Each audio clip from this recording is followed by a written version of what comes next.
Now, I mentioned earlier on in the Wealth Workshop the power of pound cost averaging.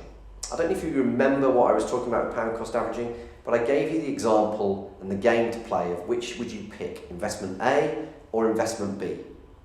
So where you're putting money into your account monthly, investment A, whilst looking like a nice linear growth, actually delivered lower returns than investment B, which was really volatile and up and down, but actually delivered more growth because you were putting in money on a monthly basis.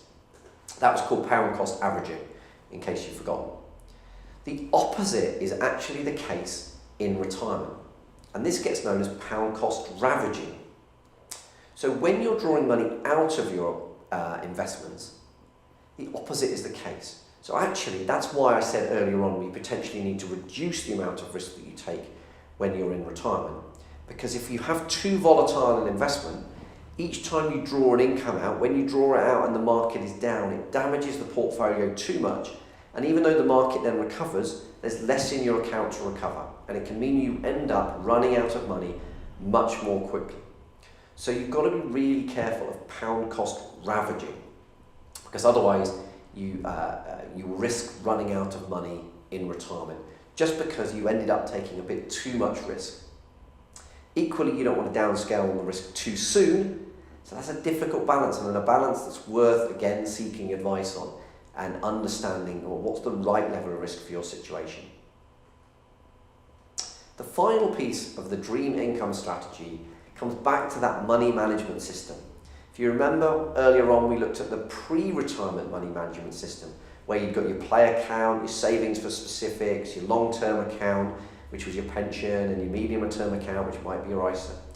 Well, clearly most of that doesn't work in a post-retirement world, because you've already saved all the money you're ever going to save. You're now drawing income from it.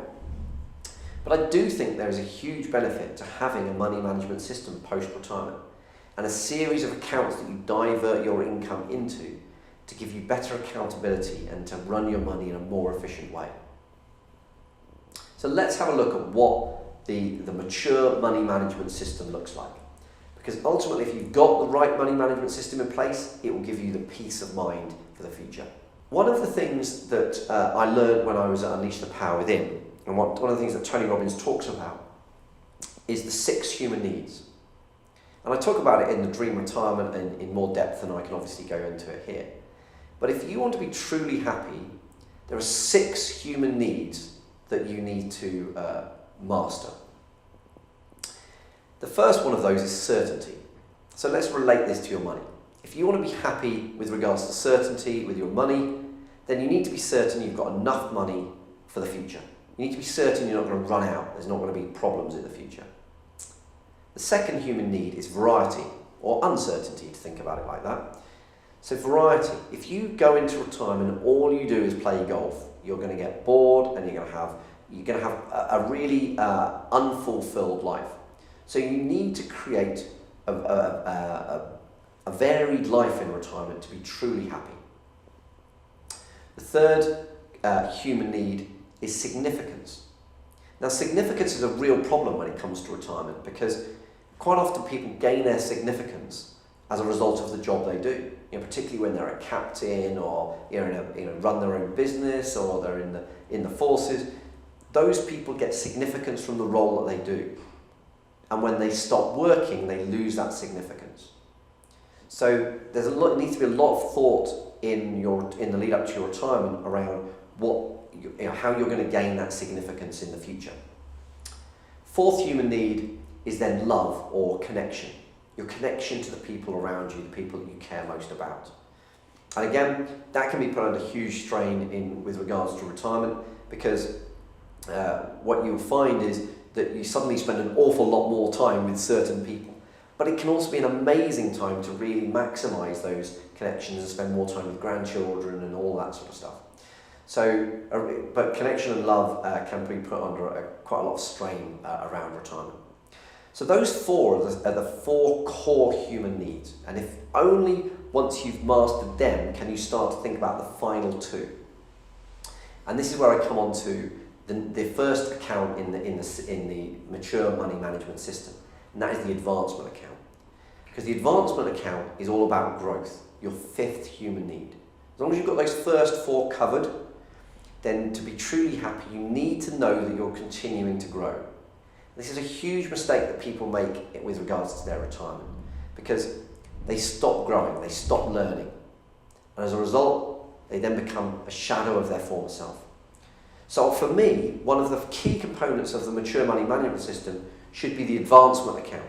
An account where you're putting a bit of money aside each month to make sure you're continuing to grow. Now, whether that's going off and signing up for a university course, or whether it's just reading books or going to courses and seminars, whatever it is, you need to be putting a little bit of money aside so that you've got a mental balance sheet saying, if your advancement account is going up, it means that you're not spending that money on continuing to grow.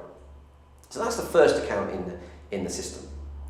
Second account relates to your sixth human need. And again, to be completely happy, your sixth human need is about contribution. What are you giving back? So again, I believe that to have a great money management system, you should have a contribute account. Divert some money into that account, give that money to charity, the local community, use it to help support other people, maybe mentor somebody in your sector. Whatever it is, use that money to make sure you're giving back. Because if you want to be truly happy in retirement, you need to know that you're contributing. And I talk about purpose a lot in the Dream Retirement. Somebody once put it really succinctly to me, which was, to be happy in retirement, you need to have enough money to be able to sleep at night and enough purpose to get you up in the morning. And ultimately, those two accounts are all about that. Then we go back to the play account, my favourite account. You should still have a play account. Good news, in retirement, we still have the play account to spend on all the things that we want. What we then need is an essentials account in the same way that we did before, the account where all of the bills are being paid from. And then finally, the emergency account. So just to make sure that if something does blow up, or you've got the boiler blows up, the car packs up, whatever it is, you've got some money sat in cash to help you pay for it. So that is the mature money management system. And I believe in retirement, if you follow that strategy, you'll not only have an effective retirement, but you also have a happy retirement.